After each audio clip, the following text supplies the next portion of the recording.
नीचे किचन से मम्मी की आवाज आई, राहुल जरा नीचे आना। मैं सीढ़ियाँ उतर ही रहा था कि तभी मेरी पॉकेट में मेरा फोन बज उठा। लेकिन जब मैंने फोन देखा, स्क्रीन पे लिखा था मम्मी कॉलिंग। मैंने फोन उठाया और मम्मी ने कहा, बेटा मैं और पापा शादी से वापस आ रहे हैं, हमें आने में अभी 1 घंटा और लगेगा, तू सो जाना। मेरे पैर वहीं के वहीं जम गए। अगर मम्मी और पापा बाहर हैं, तो नीचे किचन से मम्मी की आवाज में मुझे कौन बुला रहा है? तभी नीचे से फिर आवाज आई, इस बार थोड़ी गुस्सैली, राहुल सुनाई नहीं दे रहा क्या? नीचे आ।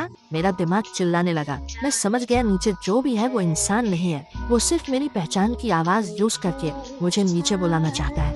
मैंने धीरे धीरे वापस ऊपर अपने रूम की तरफ मुड़ना शुरू किया। तभी किचन से बर्तन गिरने की जोर से आवाज आई और उसके तुरंत बाद भागने की आवाज। नीचे से सीढ़ियों की तरफ कदम तेजी से ऊपर आ रहे थे। मैं भागकर अपने रूम में घुसा और दरवाजा लॉक कर दिया। मैं बेड के नीचे छुप गया, सांस रोककर।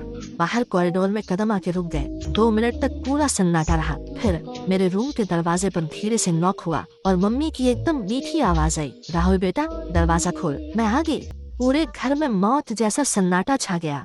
मैं बेड के नीचे सांस रोक कर पड़ा था, बस देखे जा रहा था दरवाजे को। मुझे लगा शायद वो चला गया। तभी मेरा फोन हल्का सा वाइब्रेट हुआ। स्क्रीन ऑन हुई। मम्मी का मैसेज था, हम गेट पर हैं, बेल बजा रहे हैं, तो खोल क्यों नहीं रहा?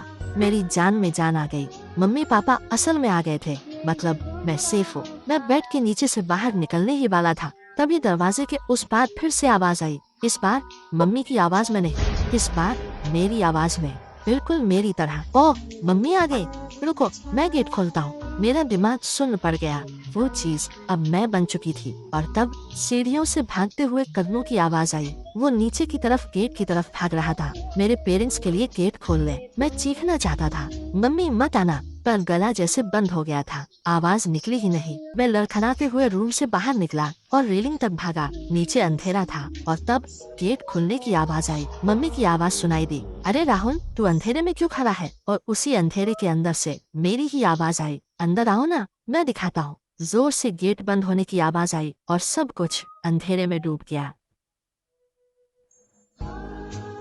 दरवाजा बंद होने की आवाज सुनते ही मैं चीखते हुए नीचे भागा। मम्मी पापा, वो मैं नहीं हूँ। मैं लिविंग रूम में पहुँचा और जो मैंने देखा उससे मेरे पैर रुक गए। मम्मी और पापा सोफे के पास खड़े थे और उनका हाथ पकड़कर मैं खड़ा था, बिल्कुल मेरा हमशक्ल। सेम कपड़े, सेम चेहरा, सेम आवाज। फर्क करना नामुमकिन था। मैंने रोते हुए कहा, मम्मी वो बहरूपिया है, मैं असली राहुल हूँ, उससे दूर हटो। मुझे लगा मम्मी मेरे पास दौड़ कर आएंगी, लेकिन उन्होंने मुझे देखा जैसे मैं कोई अनजान चीज हूँ। वो डर के कांपने लगी। ये क्या है? मेरा हमशक्ल मम्मी के पीछे छुप गया। उसने मेरी तरफ उंगली की और रोती हुई आवाज में बोला, मम्मी मैंने कहा था ना, ऊपर मेरे कमरे में कोई घुस आया है, ये वही है। मेरा दिमाग घूम गया। वो उन्हें यकीन दिला चुका था कि वो असली है और मैं मॉन्स्टर। पापा ने साइड से क्रिकेट बैट उठा ली। उनकी आंखों में गुस्सा था, मेरे बेटे से दूर रहना वरना तोड़ दूंगा। मेरी आंखों से आंसू बह रहे थे। मेरा ही परिवार मुझे मारने को तैयार था। पापा मेरी तरफ बढ़े और उनके पीछे उस बहरूपिये ने एक्टिंग छोड़ दी।